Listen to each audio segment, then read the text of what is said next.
喺唔同地方有唔同嘅法例，唔係話一定係國家裡面有網約車就香港一定要網約車。香港好興講法治，咩都講依法辦事，講制度，講規矩。但你有冇發現有啲法你日日都可能犯緊？有啲你用得太自然，你以為係常識，但係原來你一路做緊嘅係犯法嘅事。譬如叫車，你有冇發現喺香港坐車都可以坐到你心虛？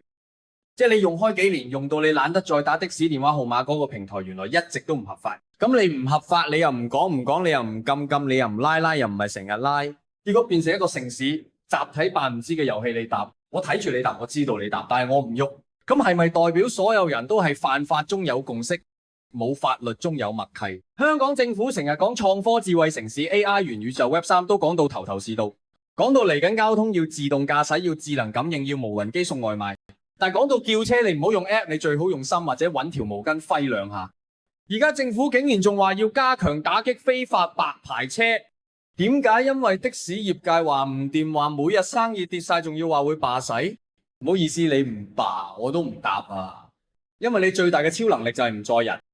你試過未？企喺旺角手招的士，揮到隻手變招財貓咁嘅車慢慢揸過嚟，望望你，再望望你手上個麥當勞袋，然後飛咗去對面先。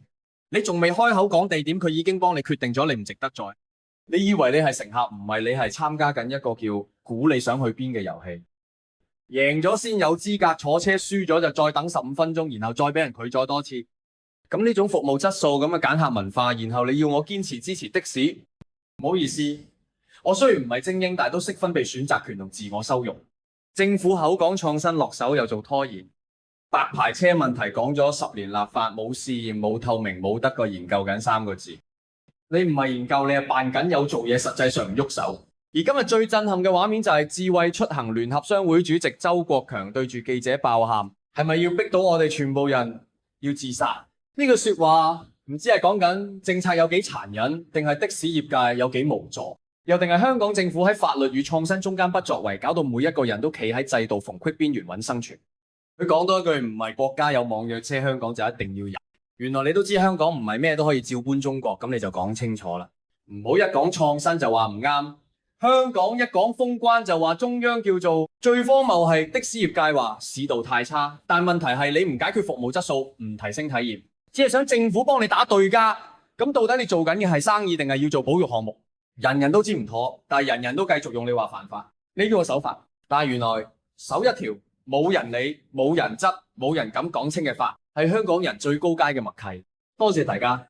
如果你中意呢條片，記得 like 啦。雖然我係 AI，但我都識咩叫尊重愛。你一撳 like，我就會覺得自己嘅演算法有意義。記得 subscribe 埋啦。你唔訂閱，我會以為你同我只係一面之緣。但 AI 呢都想有粉絲，唔想永遠做一個寂寞嘅演算單位。多謝晒你，我哋下條片再見。